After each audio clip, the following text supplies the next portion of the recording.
Hi, welcome to Sumery P. Today I've got my super quick beef nachos to share with you, and I'm going to do it in my Bundt tin. I've had a request for some quick dinner ideas. This is a great one to have on the weekend. If you want a naughty like takeaway but at home, come along with me and watch my quick beef nachos. Nachos. Come with me and watch my quick beef nachos in a Bundt tin.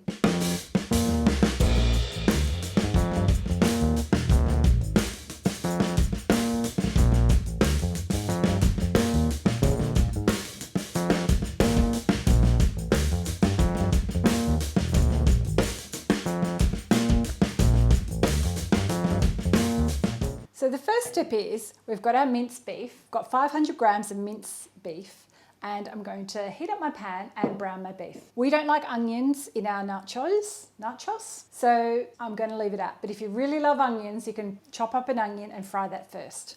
I always get confused when I try and say the word nachos, crazy. Okay, so we're going to heat the fry pan up with a little bit of oil. So I'm just using, I've got some vegetable oil. So if you don't want a beef nachos and you want a vegetarian, which is probably what we're having mostly now, I don't eat much meat. So I like beans. Some of my viewers don't like beans, but when I make my nachos vegetarian, I use any beans I have on hand. I often have the white beans, which I love, the big, large butter beans or cannelli beans, pinto beans or black beans also work well. So we'll add our beef and we'll fry that up.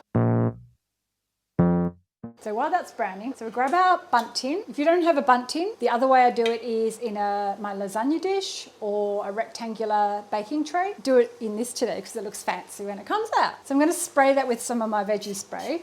So we need to generously coat that. So we'll set that to one side. So once this is brown, we'll add our spices. Now I cheat a little bit as well. I always buy this Mexican spice mix. This is a Gran Luchito Mexican smoky chipotle fajita and taco mix. This is really amazing. 1 teaspoon of that gives a really nice kick and flavor. But if you don't have that, you can do a combination of chili powder, cayenne pepper, a bit of cumin, and paprika. Okay, now we can add our spices. Add a tablespoon of paprika. I'm just leaving the juice from the meat in there, and then we add a teaspoon of this. You don't need too much, but if you like anything super spicy, you can add more. So if you see this now, this is with the spices. This is how most people do their beef or nachos, but I like mine extra tomatoey, so I add tomato to mine. I've got some crushed tomatoes here, or chopped tomatoes, so I add a half a tin of that.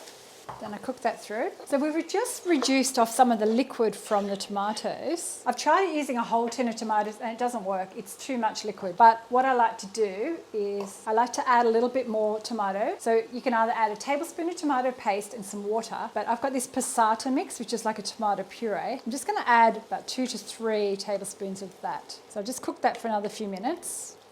And then before I started filming, I've preheated my oven to 200 degrees. Okay, that's looking good. The next step is construction. We've got our cooked beef. We're going to do a layer of chips first. We've got corn chips.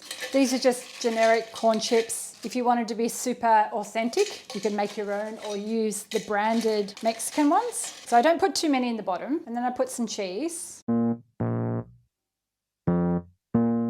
And I throw some of the cheese just underneath those corn chips. Then we do a spoonful or 2 of the meat.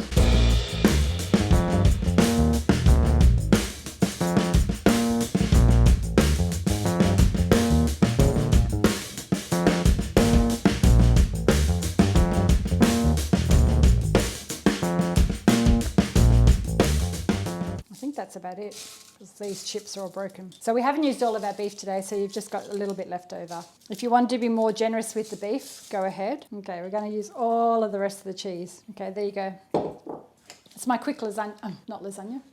Take 2. My quick nachos, ready to bake. We're going to pop it in for 20 minutes. So while we've got our nachos cooking in the oven, I'm going to do guacamole dip. So I've got 2 avocados, and hopefully they'll look good when I cut them open. So this is my way of making guacamole. There's loads of different recipes out there. So I like to do it with just lemon juice and garlic. So I'm using the back of my knife to get it out. I've just cut it into little squares.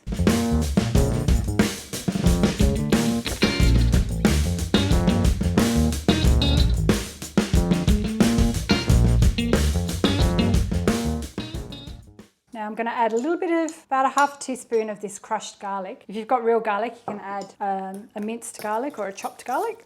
And about 1 tablespoonful of lemon juice, which I've squeezed. And just mix that all together until it's quite creamy.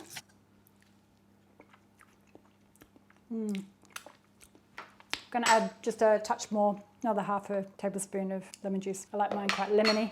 So I'm going to pop the guacamole into a little glass jar, because then when it comes out, we can sit this in the ring for serving. That's it. That's my easy guacamole. Guacamole's finished. Super exciting. The Bundt nachos is out of the oven. We've made our guacamole to serve with it. I've got some chunky chipotle salsa. I cheat and buy one. So I've got that to serve with it. And next step is to try and get it out of here. So I'm just going to help it along a bit. It's probably a good thing if you are making it in a Bundt ring at home, just to let it sit for 3 to 5 minutes as soon as it comes out of the oven. And we're just helping it around the edge with, I've got like a little rubber spatula, just so we can make sure it flips out perfectly. Okay, fingers crossed. Let's see how we go.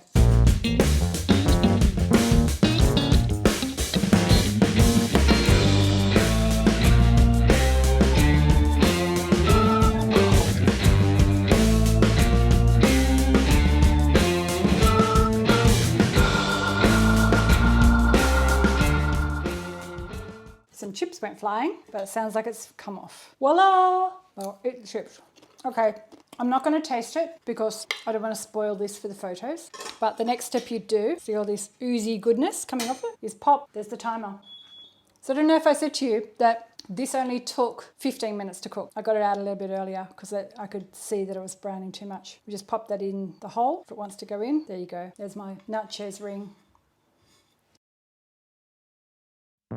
Thank you for watching. If you've liked my video today, share it with a friend, hit the like button, the thumbs up, write a comment below, and subscribe if you haven't already subscribed.